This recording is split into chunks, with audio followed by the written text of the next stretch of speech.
Hello and welcome everybody to our third Wednesday workshop. I'm so grateful to have a handful of people that are joining us here live. And then obviously for those of you that watch the recorded version of this, thank you so much. We've so appreciated the feedback and the views that so many of you have given us. So thank you for that. And please continue to communicate with us and tell us what's helpful and what you'd love to be hearing and learning more about through these Wednesday workshops. This, for those of you that work in a traditional 10-month school, is the last time that we're going to be meeting for this school year, though we are going to continue to do a couple sessions over the summer as well. There will be more information on that in the near future as we try and just figure out some of the best ways to do that. I realize that a lot of you really need a break right now, and so I want to be respectful of that. But at the same time, I know that a lot of the people that join us and watch these are looking at it to help with their children and their foster children, and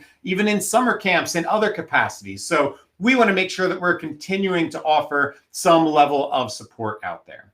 For those of you that might be joining us for the first time, the basic format of this evening is that I'm going to speak for about 45 minutes, and then we're going to have a little bit of time at the end for some Q&A. So please feel free to share any questions that you might have as we're going. You can go ahead and just type them into the chat. And I have a colleague, Alexandra Murtaugh, who'll be joining me, who might be able to reply to some of your questions right in the chat. And then at the end, she will turn her audio on and be able to help me with answering some of those questions as well, just to make sure things go as smoothly as they possibly can. Beyond that, our goal with these sessions is just to make time that is as meaningful as it possibly can be, where we can just be sharing some ideas with every single one of you that you can hopefully take and utilize in your work with children and in the work that you might do with students or whomever it is that you are collaborating with. We know that this has certainly been a trying year, and we just want to do everything we can to support you. One of my favorite topics is the one that we're going to be talking about this evening, and that's this idea of harnessing brain change. And so the reality is our brains are changing, and the brains of the children that we have the opportunity to work with, their brains are changing as well. That is inevitable. There is no question as to whether or not the brains change. Our brains do change. But our hope is that we can really play a role in helping to see positive change occur. That we can really play an active role in seeing our children's brains change in a way that's really productive for the things that they want to do, the people that they ultimately want to become, and what they're hopefully collaborating with us to be able to get to. And so I think that that is amazingly exciting. I think that there is a lot of hope in that, because I recognize that there is so much that has occurred in a lot of our lives and a lot of the lives of the children that we serve that has caused them to perhaps behave in ways that might not align with what we would expect. But to know that that's not the end game, that that's not the finish line, that we're able to support them. We're able to help them along the way, and that there are kind of better places that we can be moving them. And so my hope tonight is to spend just a little bit of time talking through just some of the basic understandings of how the brain works, but really then dive into some of these strategies, some of these principles that we could really be thinking about that help us to think about supporting brain change for our kids. And I hope that this brings us a lot of hope as well. You know, this has not been an easy year, and I recognize that. And I also recognize that a lot of the kids whom we love, their brains have probably changed in some not so positive ways this year, as they have been exposed to far higher levels of stress than most generations before them collectively have. And so they've learned different coping mechanisms. They've seen different strategies that might not be the healthiest strategies for how to handle some of their feelings, for how to handle some of what they're going through. But once again, there's a lot of good that we have to offer them. And there's a lot of great things that they've probably gotten from us this year that perhaps were outlets that they weren't getting from anywhere else. And so I'm hopeful that not only through this presentation tonight will we be able to identify ways that hopefully we were really supporting a lot of kids throughout the course of this whole year, but also we can begin to think about that as we prepare for the future. as we prepare for our next steps, whether it's with our own children, whether it's thinking about school next year, or some of the work that we might be doing over the summer, that we can take some of these ideas and really begin to not blame the child for where they're at right now, but support the child in some of the directions that we ultimately want to help them to get going in. So right off the bat, I just want to start off with just a little bit of the basics, just some of the foundational work, which is once again, why we're even here. And so first and foremost, I know that we're using the word brain change, but the word for that is brain plasticity. And basically what that is it is the understanding that our brains have the ability to positively change throughout life.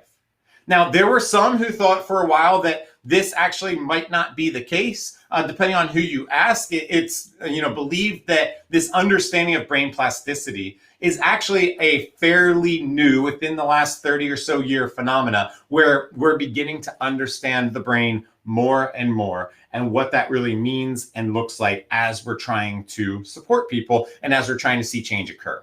It was believed that there were always these seasons of change that could happen, but that after that, the only change that would occur was really decline. And what we have seen from example after example is that no, the brain actually can change positively, both in very physiological ways, as well as in very emotional, reactive, and social ways. And so our brains do indeed possess the ability to change. There's a lot of great research out there that you can do if you want to begin to explore what that means and what that looks like a bit more. But really, that is just a foundational piece to understanding where we're at, what we're doing, and once again, why we're even here tonight to be able to have this. And so with that in mind, once again, there's so much hope that this offers to us that we are not stuck in this place that we're at right now, but instead we realize that there's a different place that we can go and that there's growth that can occur and that there's an improvement that absolutely can be happening with those whom we're trying to help, and quite frankly, with ourselves as well. Each week, you have seen me show this picture of the brain. And so just in continuing to do that, this is so foundational to our work, where we are once again recognizing that there are people that are operating from different regions of the brain. If this is your first time seeing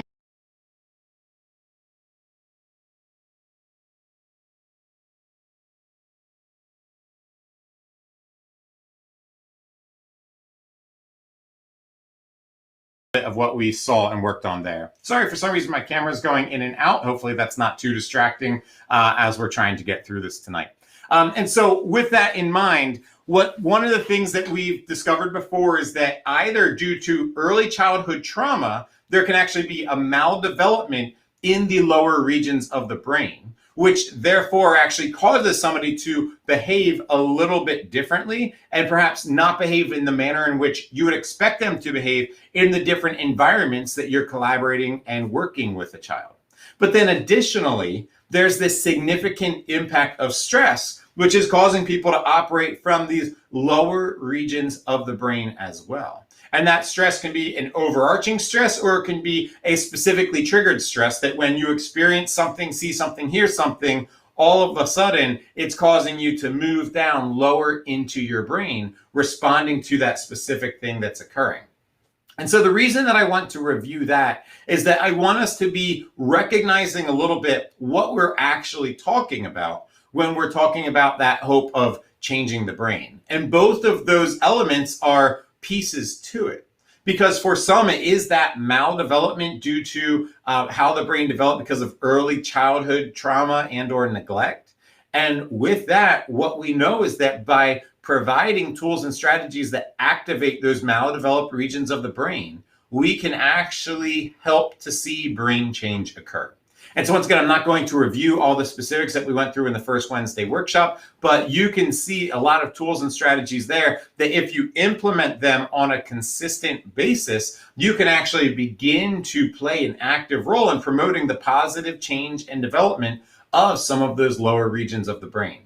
Similarly, if you have a child who, because of stress, is consistently operating from a lower region of the brain, by providing a lot of those tools proactively, you can begin to, once again, put some support in place there that's going to improve the likelihood that that child is going to be able to handle a bigger dose of stress and not get so upset, not get so frustrated, and not exhibit some of those behaviors that perhaps don't align with how we would expect them to behave in whatever environment and capacity it might be that you are serving that individual. And so once again, that's what this change really looks like, but it's literally a physiological change that's going to be happening within the brain as we're trying to support them, as we're trying to help them. But once again, a lot of that are things that are similar or related to what we've talked about before. And I want to take kind of a slightly different understanding and begin to dive into a couple of new elements of what it is that we understand about the brain as we're really thinking through how do we promote some of this positive change that we're trying to see within children. And so one other very key piece that we need to understand is how our brain is really making sense of the world around us at all times, how we're really picking up on that content, because that's what we need to understand if we're thinking about creating new memories, if we're creating a new understanding of the world. And so in our brain, there's this saying that neurons that fire together, wire together. Many of you have probably heard that before. I did not coin that term by any stretch of the imagination. And essentially what this means, I'm going to oversimplify this, but our brains have about 86 billion neurons in them. And neurons, once again, to oversimplify, are like these little dots in our brain, and they possess the capacity to bring in memory, to have an understanding of different minute elements of the things that we perceive externally from our senses and internally through our feelings and emotions. And so what happens is, as we see, experience, and feel things, these neurons fire off. And when neurons fire off at the exact same time, they essentially wire together to help us to begin to create a memory. So for instance, to go with something extraordinarily basic and simple, let's say you are in a house and as a small child, and for the first time, you smell this delicious smell, which is somebody cooking chocolate chip cookies, and they are cooking them, and then they take one warm and fresh out of the oven, they hand it to you, and it's this person, maybe a grandparent or a parent, someone who loves you that you feel connected with, and so you feel this connection with that person. They hand you this cookie, you put it in your mouth, it is delicious, and so you have these neurons saying, this smells good, this tastes good, this, I'm happy right now, I feel cared for and loved right now. All of those neurons fire together at the exact same time, and then they wire together to create this memory, this understanding of, oh my goodness, I love cookies, this is great. And when in the future you have that smell, all of a sudden it can make you feel literally happier. You can smell that in adulthood, and you're actually in a better position, in a better mood than you were a minute earlier because of how it's interconnected in your brain. And what's interesting about that is that our brain's number one job, once again, is to keep us safe. And so if we have a smell, have a sound, have something that is tied into the sense of safety, it tells our brain it's time to literally calm down and we're in a good spot. And you can begin to actually calm down, even though you haven't seen the actual thing that's bringing about safety or comfort, because part of us have become interconnected with that. But obviously, this is not tied to simply happy memories and happy things. And so when we experience things that might be negative, there's neurons that are firing saying, I don't feel safe. I feel scared. I feel worried. I feel concerned. And then there's neurons firing that are experiencing the world around. What am I smelling now? Maybe what am I tasting now? What are the things that I'm hearing? What are all of the different things around us? Because our brain is bringing all of that in as we're making sense of the world and as we're trying to figure out, how do I stay safe right now? Once again, as we've talked about before, it doesn't matter if some of the things that they are bringing in are actually causing the individual to be unsafe. If their perception is that they are not safe, they are going to tie a lot of these different stimuli in, saying that this is something that makes me not feel safe right now. And so there might be a significant mismatch between two people's experiences and what it is that they might have tied to that. So perfect example, we had a teacher who was sharing some different sounds with the class and trying to connect how sounds and emotions, right? And hopefully find these really happy memories that people had. And one of the first ones that they played was the sound of an ice cream truck. And so the hope was everyone thinks about their childhood, and I ran after the ice cream truck and I got ice cream. And, it was this really, hopefully positive experience for so many. But this one student immediately, when they heard that, eloped out of the classroom.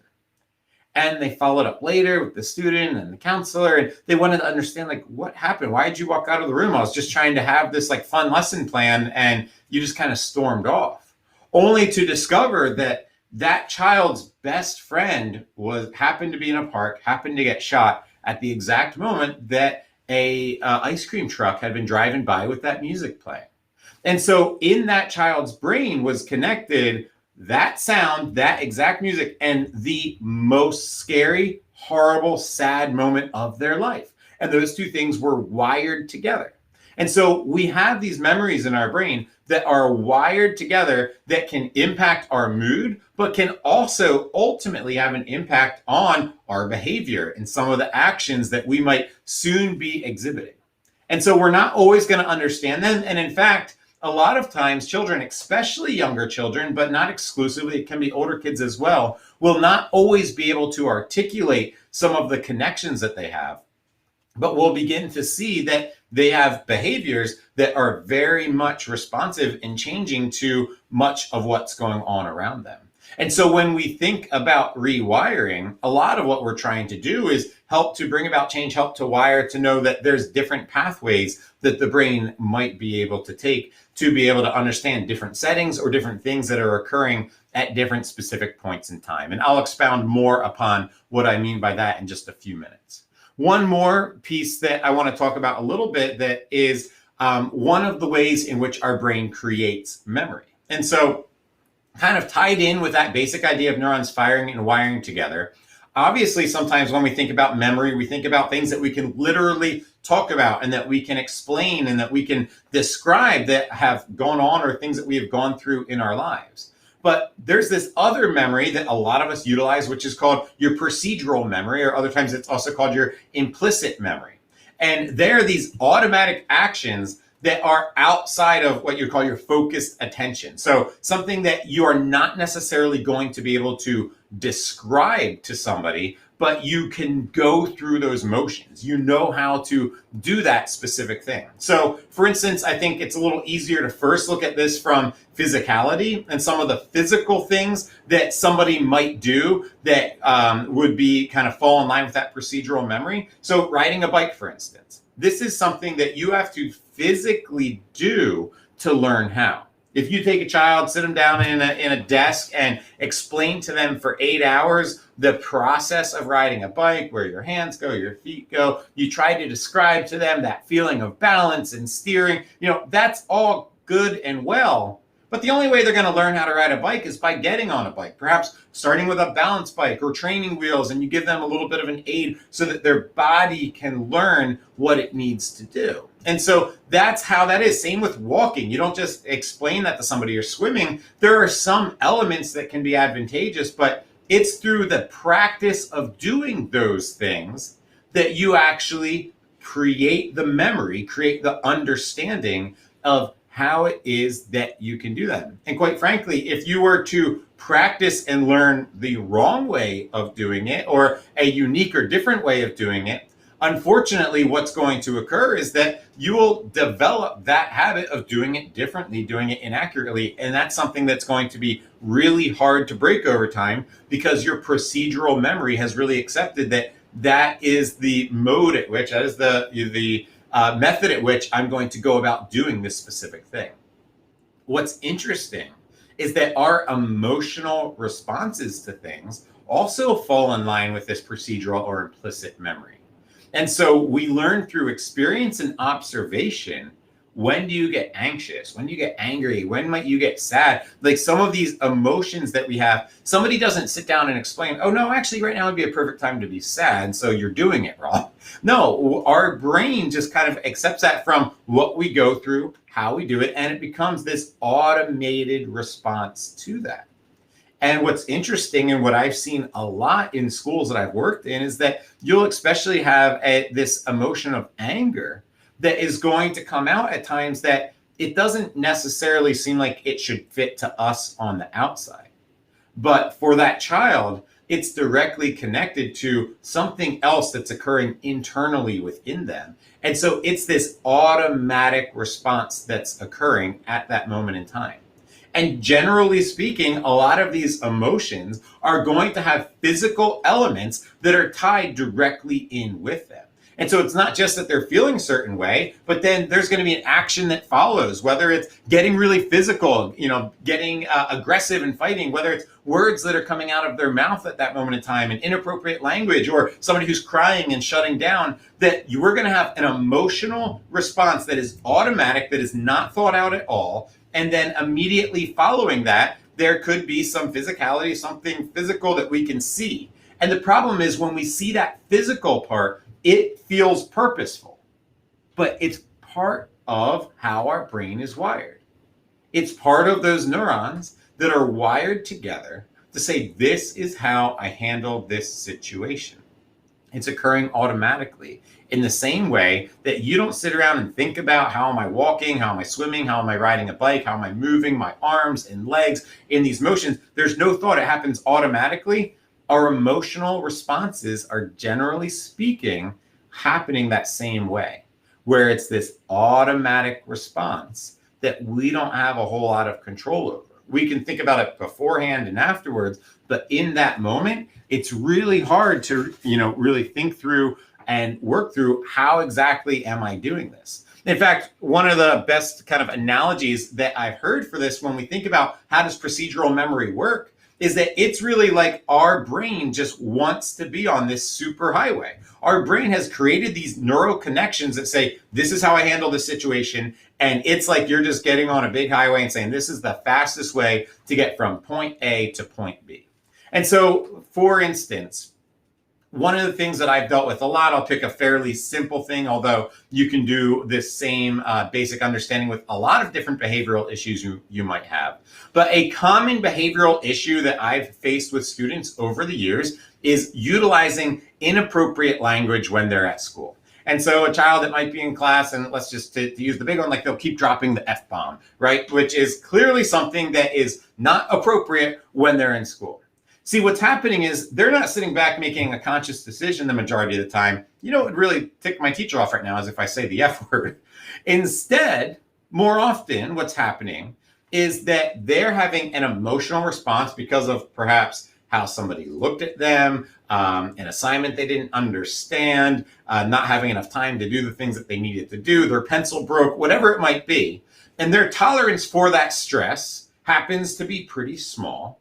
And so immediately it leads to this emotion of anger, which once again is a consistent emotion that they might rely on too heavily in situations that I don't think we necessarily want to, but that's how their brain became wired, perhaps because of things that they saw at home, in the community, wherever else they happen to be. And so they've seen that and they've even then put it into practice, and it hasn't typically been threatened or pushed up against. And so their brain has learned, like, when you get angry, it's okay to slam your fist and say this word. And I've seen people do it, and I'm doing it myself now. And that's how I handle this emotion.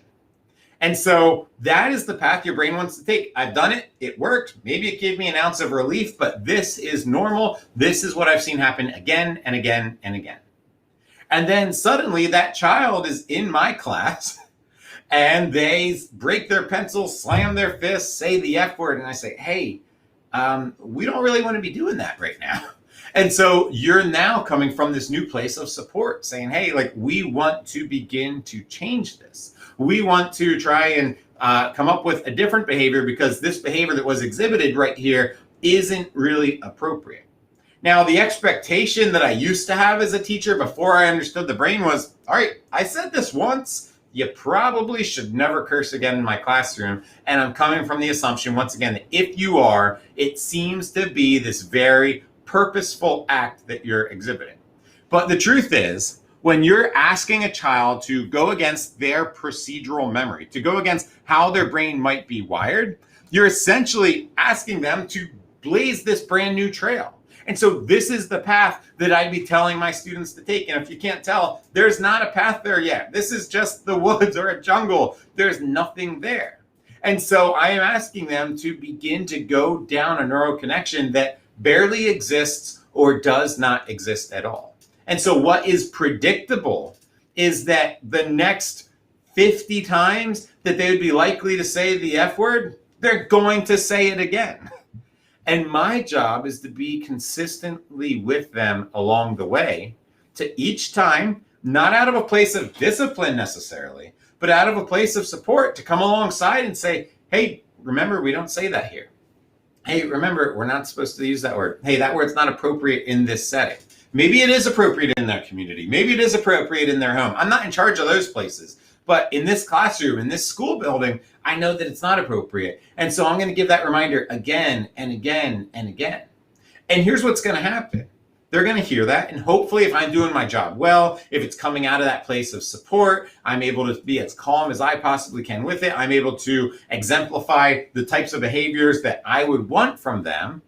Slowly, they'll get to a spot where they're going to drop that F word, but then within a second, they're going to say, oh, my bad. And they're going to begin to catch themselves. And now my job is to say, hey, great job. Like, I'm proud of you for catching yourself. We're on our way there. We're getting there. We're making progress right now. And what that is literally is, that is the beginning of brain change. And the reality is that a new path is possible, but it takes time.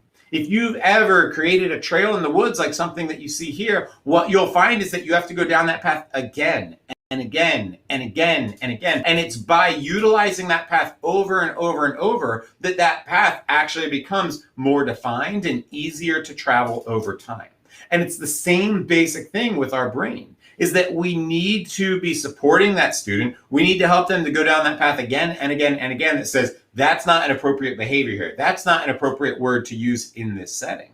And then slowly you'll see little bits of progress from catching themselves afterwards to beginning to say, oh, and then catching themselves. And then finally, hopefully, getting to a place where more often than not, they're replacing that word with something else or avoiding that negative language altogether. And so that's what we're helping them to work through. That's what brain plasticity looks like. That's what brain change looks like. It doesn't happen immediately. It is something that takes a lot of time. But if we're willing to put that time in, if we're willing to really be there to bring about this high level of support with them, we can really see some amazing change begin to occur.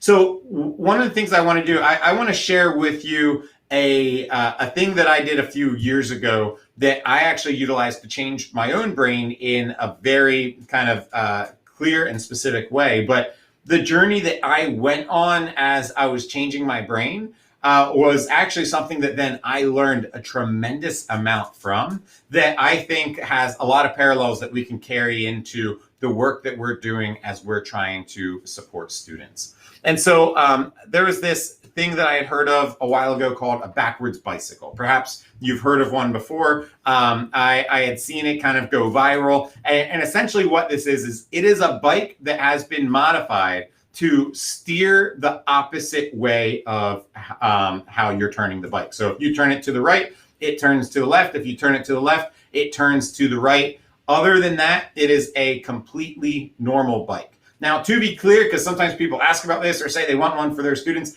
it is not this bike is an educational tool. It is not a student intervention. A child does not grow or increase in any way, shape, or form because they rode a bike like this. But it is a tool that I use to teach about the plasticity of the brain. I've gone out and done assemblies at schools where I utilize this bike and talk to the students about this. And yeah, I wouldn't recommend trying it at home. It is difficult. It is tricky, but it also can be a lot of fun.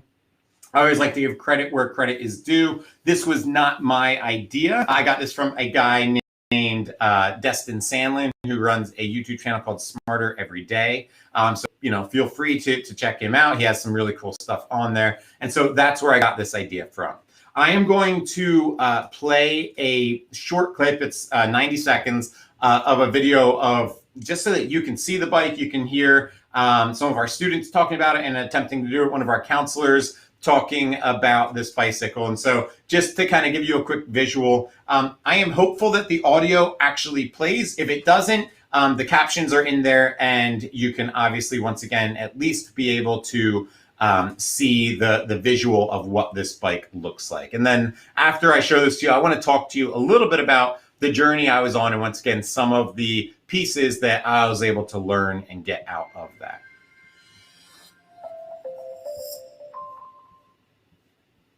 Just learning about the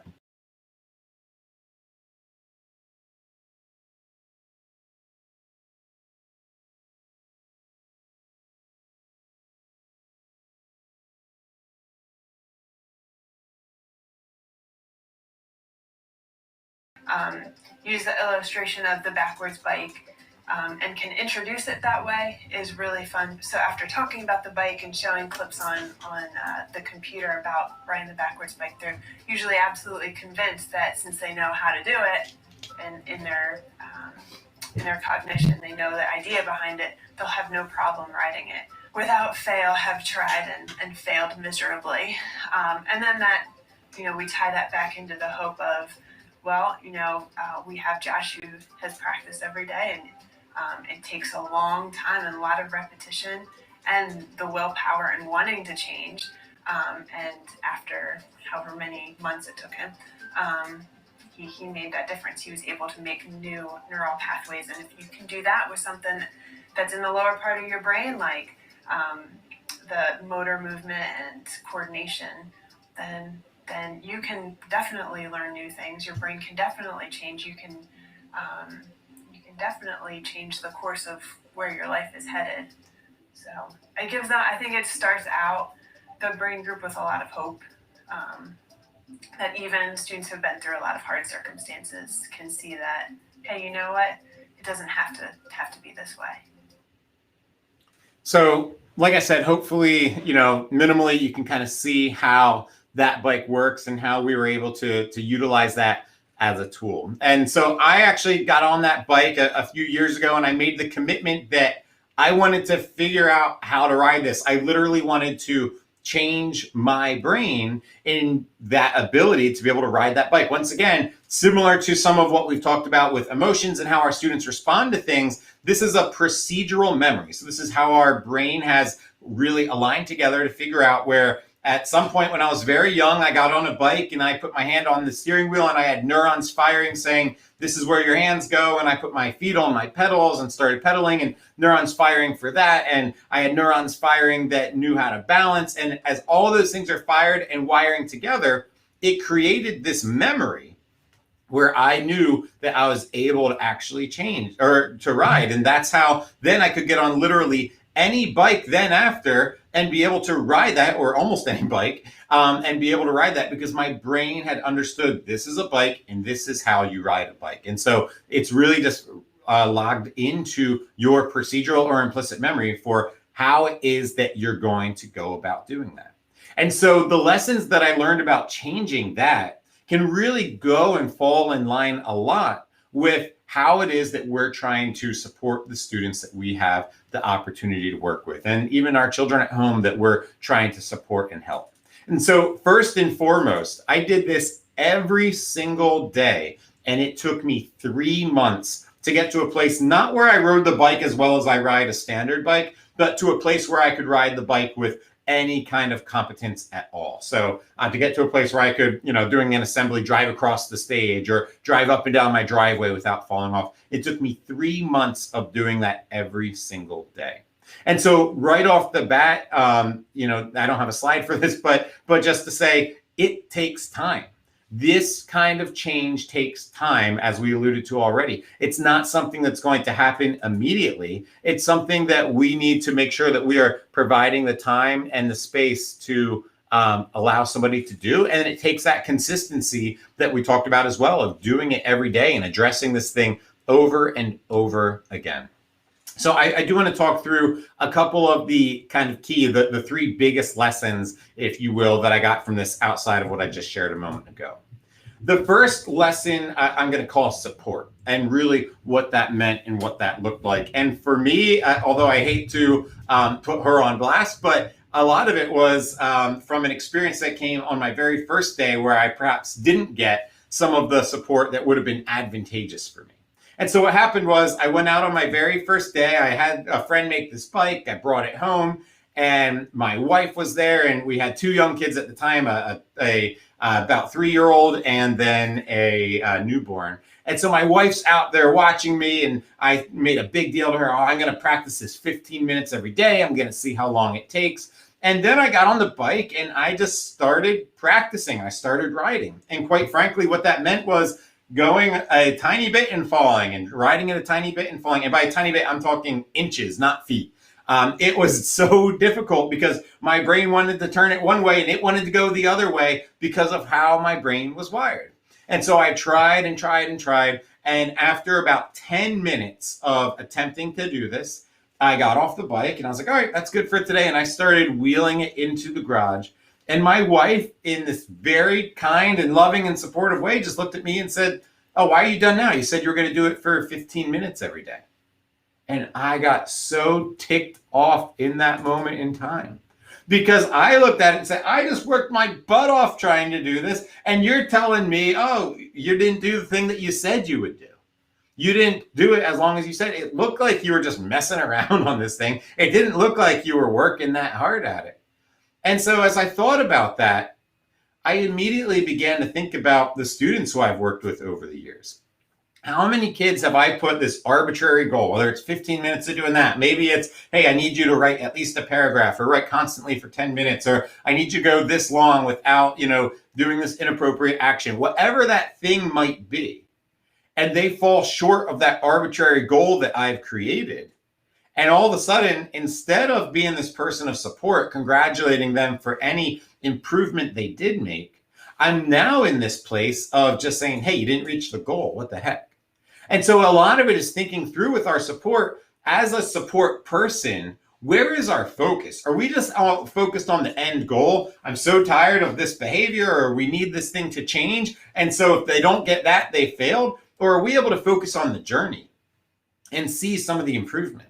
I had a student once who came to me in 9th grade. And in 9th grade, somehow he had, through the years of getting there, got into a place where he literally, for the life of me at first, I could not get him to write more than a 1-word response for a short answer or paragraph or essay. It was 1-word responses to any question that I would ask. And so we had quite a process that we needed to work through. And I started to work with him. And for the longest time, what wasn't working was saying, hey, I need you to write more. I need you to write more. Here's the end goal. Hey, it said a paragraph. I need you to write a paragraph. And can clearly is only doing 1 word again and again and again. And so then I take the time and realize, okay, I need to meet you where you're at a bit more. I need to meet you where you're starting from and recognize that my expectation is way too big. And so maybe there's going to be a bit of a journey for us to get there. And so literally I came to him and I said, all right, I get that you're not going to write a paragraph for this answer, but could we at least get a sentence written down? And as I'm working with him, he writes 3 words, a phrase maybe, but not a sentence. Could I have gotten frustrated? Yes, but that's not going to fix anything. And so instead it was like, hey, you just did 3 times as much as I have seen you do in the last month. That is amazing. That is progress. And so then we started at it from there. And then I figured out, what education do you need? Do you even know what the components of a sentence are? And we needed to maybe take a step back, and I needed to lose some of my assumptions about what he did know and begin to support him more. And then words turned into sentences, and sentences eventually turned into paragraphs, but it took time. And it took this place of being able to really focus on that journey before he could get to that end result. But I had him again 2 years later for 11th grade, and he was able to write for me over a 10-page research paper. And so that end goal can eventually happen. But if we're only focused on that, we're likely not going to see a whole lot of progress. We're not going to be able to bring about that support. And so our role as the support person really needs to be a cheerleader at times, to say, you're doing so great, you're awesome. Not that we're not going to then help to add a little bit more challenge, but we want to make sure that we are bringing about as much support as we possibly can. And then we can see more successes. And quite frankly, we'll feel those successes too.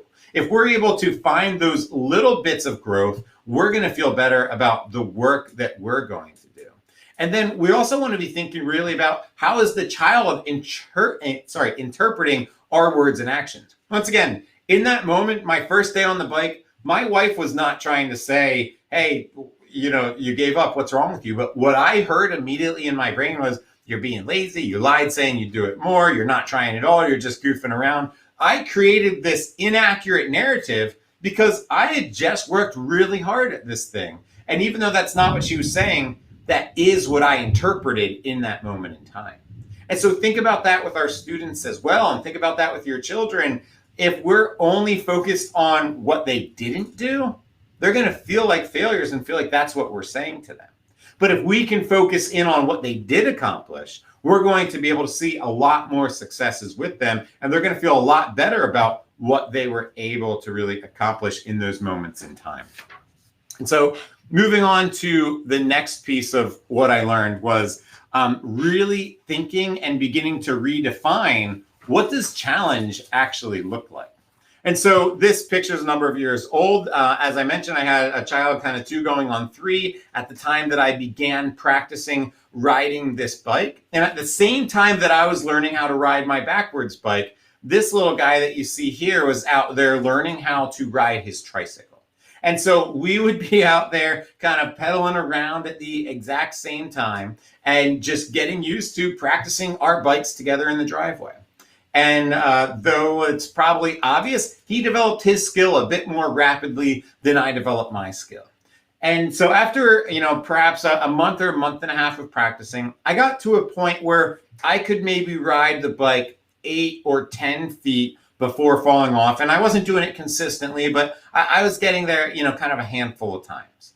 And I remember so specifically one day I'm out there and I'm on my bike and he's on his tricycle, and I'm getting better at that 8 to 10 feet thing. And then he gets behind me and he says, "I'm going to chase you, Daddy."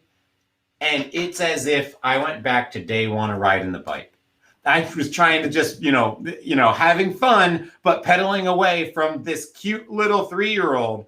And all of a sudden, I just went back to not knowing how to ride the bike at all.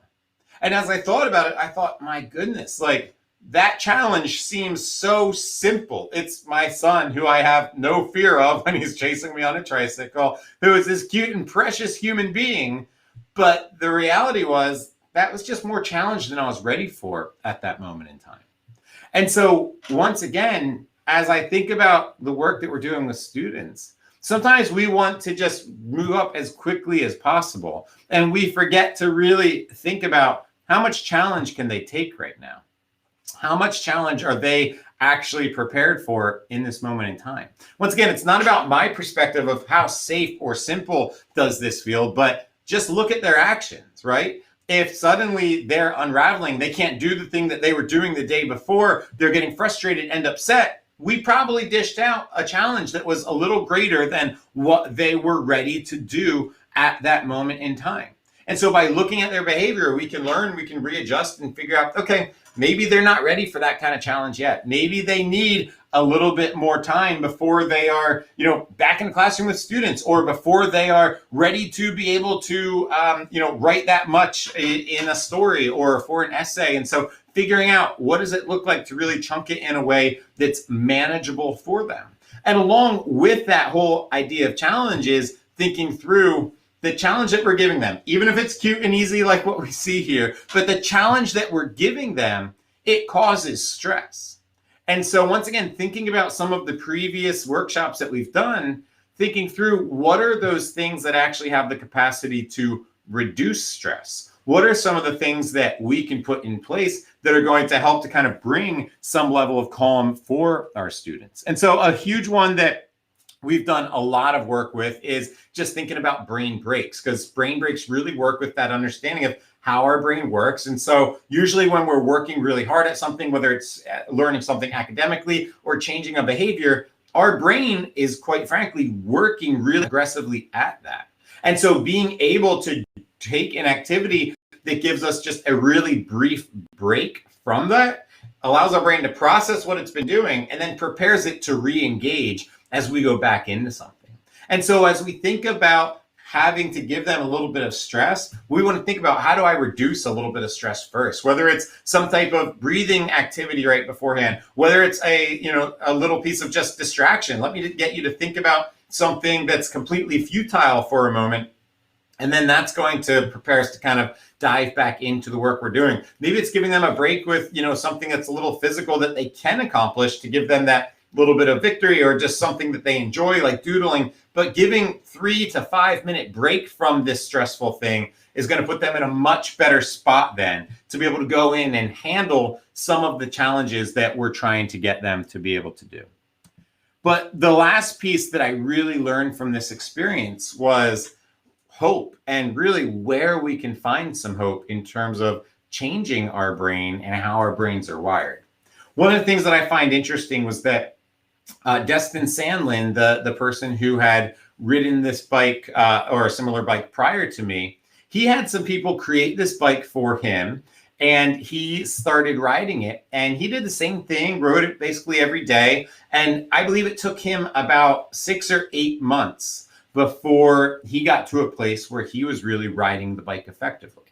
And after I learned how to ride the bike, I took some time to really think about it. And I was wondering, why is it that I was able to develop that skill twice as fast as he was? And it's not that I'm smarter, because quite frankly, if you look at his resume, he's quite a bit more intelligent than I am. So there's no piece of it there. We were similar ages at the time. And so there were all these things that seemed to align, or definitely not put me above him. But there was one key difference. And the key difference is that when he received that bike, so far as he knew, no one on this planet had ever ridden a bike like that before. And so he was going out every day wondering, is this possible? When I got the bike, I had seen that it was possible. And so I'm asking myself the question every day, when is this going to happen? And that is a key difference. And so as we think about instilling hope with our students, a lot of what we want to be doing is really working with them to be able to educate them on the fact that, yes, your brain can change. This thing that we're trying to do is indeed possible. And so this can be done a lot of ways. We do it with group like as you saw in that video there, where we would have counselors teaching students about the brain. We have a curriculum and posters that we use that to help educate them, to just give them that material knowledge. But sometimes it's also being able to just provide some of the, support of seeing other people that have been in your shoes before. At Lakeside, we run an all-girls academy, which is a lot of girls that are pregnant and parenting, or that have been in other difficult life circumstances that would make that environment better for them. And they would bring in these past graduates of young women who were, 15 and found out they were pregnant, and it was a really scary time for them.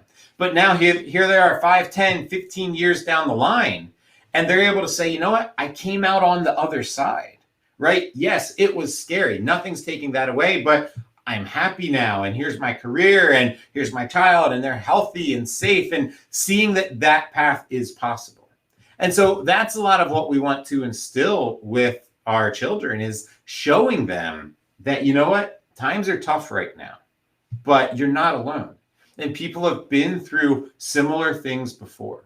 And so a lot of what we want to be thinking about, even right now, as we're wrapping the year up and wanting to give some hope to students, or as we're thinking about how do we support our own children through some of the shifts that we're going through, is what does it really look like to show them that, you know what, there's good on the other side of things. People have been through stressful things before. In fact, our world has been through a pandemic before. And perhaps even studying, past pandemics, though it's so long ago, but understanding that then there were really positive things that followed through that. And so people survived that, and we're going to survive this, but instilling that knowledge and hope that good things are yet to come.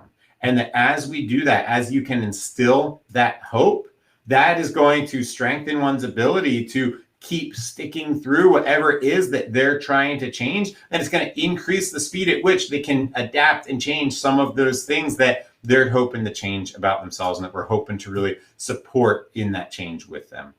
So first off, thank you so much for once again joining us. And secondly, I would love to just take any time that you have now to hopefully answer any questions that you might have that comes up as we are thinking about and exploring some of these topics. And also, as I'm waiting to see if any questions do come up, I would just add that we are planning on continuing these throughout this summer. And so if you have any specific topics that would be helpful to you, please don't hesitate to reach out to us. We're also considering just kind of doing a Q&A time, because many of you have sent in a lot of great questions when you signed up for this time. And so being able to just take a day to kind of honor that and respond to a lot of those instead of choosing those as some of the bigger themes that we might have. And I would also just say that if you have any questions or comments about any of this, or curious about some of the work that we're doing, don't hesitate to reach out to us. The email address there is training@lakesidelink.com, or you can learn more about us and our resources on the websites that are there as well. So I can certainly hang out for a moment to see if any of the people that are with us live right now have any questions. And if not, we can wrap up. And once again, you can certainly feel free to follow up with any questions you might have down the line.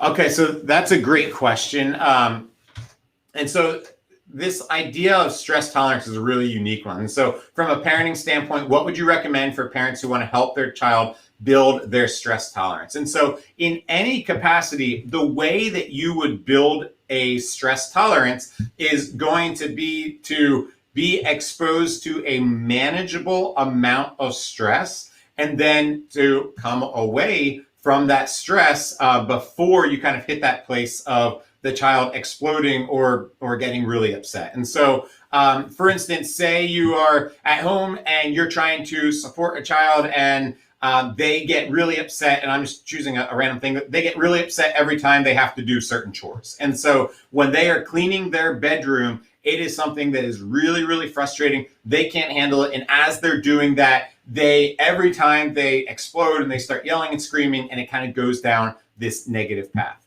When you get to that place of yelling and screaming and exploding, you are not improving your tolerance for stress. In fact, all you're doing is kind of just rebuilding this habit of, man, things aren't going well. And so what I would recommend is, step one, be attuned to how long can they typically handle it. So if you put them in their room and you say, okay, I need you to start cleaning your room, and within 5 minutes, you find that that's like that point where all of a sudden they're getting upset and they're, blowing up, then I would say at that like 3-minute mark, come in and begin to say, okay, that's enough for right now. We'll come back to it a little bit later. Great job. Try and pinpoint if there's one thing they did. Maybe they put one stuffed animal on their bed. Maybe they put like 2 socks away. Whatever it is, be able to come by and say, hey, I'm really proud that you did this, and we'll come back to the rest of it later. Because what the brain has experienced is, I went in, I began to clean my room, and I got this positive feedback from it. And so the brain has learned that, and then you go back and you can do something fun and exciting, and then perhaps 15, 20 minutes later, you're going to want to go back into it again and say, okay, let's try this again right now, and do 3 more minutes. And then once again, you're giving them that positivity.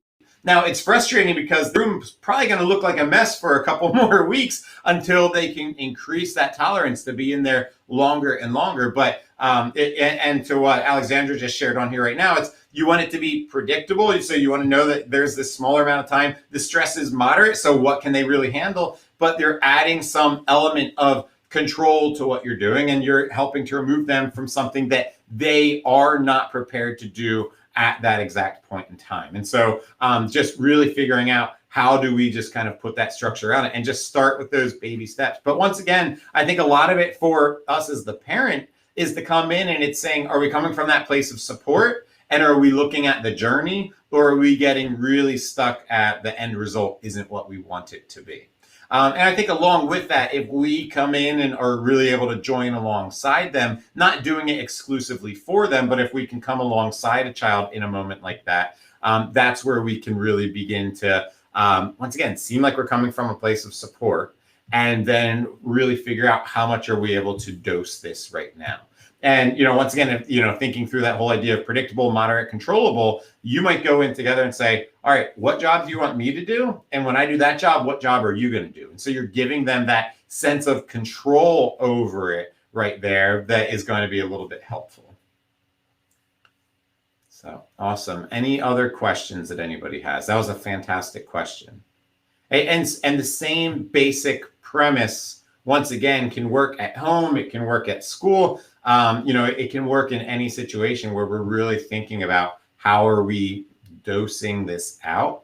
And the bottom line is, even in that scenario there's going to be a time that we think, okay, now you're ready to do it for 10 minutes.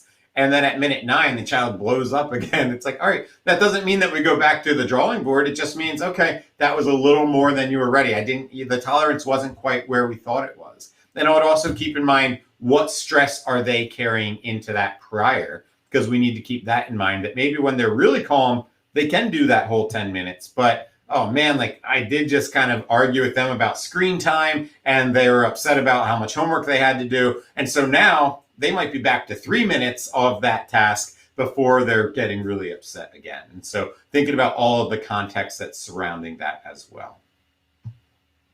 So with all of that said, I don't see any more questions. So once again, thank you so much for the time. I really appreciate it. I look forward to spending more time with you in the future. And once again, I would love to hear from you if you have any other thoughts or questions.